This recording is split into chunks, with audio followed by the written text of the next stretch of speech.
The Lord really and truly has been doing a number on me today. And we know that He chastises those whom He loves. And He's been giving me the business all day long. But He's done so in the most loving and kind way.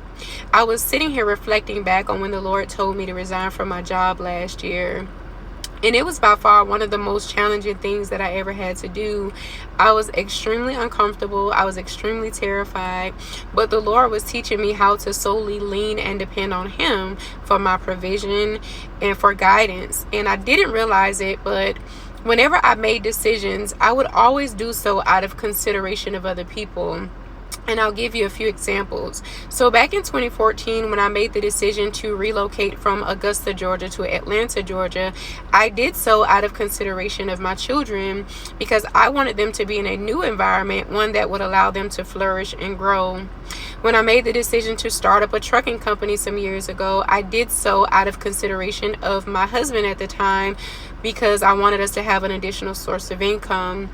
When I made the decision to write my book some years ago, I did so out of consideration of other people whom I felt needed the inspiration and encouragement to help heal from their trauma.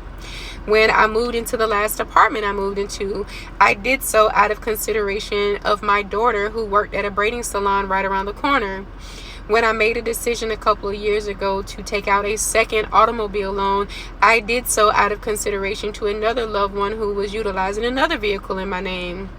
And God says, while I totally love the fact that you are so selfless, while you are sitting here being so mindful and considerate of everyone else, who's being mindful and considerate of you? You're doing so at what expense? And I said, okay, God. So all day today, God has been really just speaking to me. And I came to share some of the things that the Lord said to me. God says, you cannot, you should not, and you will not step into a role to be what someone else needs until you first become what you need for you.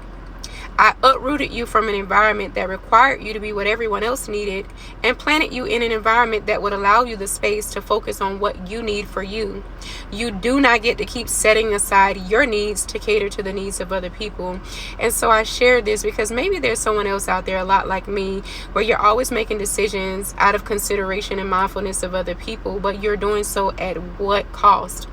You're sacrificing your peace and so many other things. And so today I wanted to let you know that the Lord says in this season, He needs you to be a little less selfless and a little more selfish. That's the word. My name is Carissa. I love you guys. Until next time.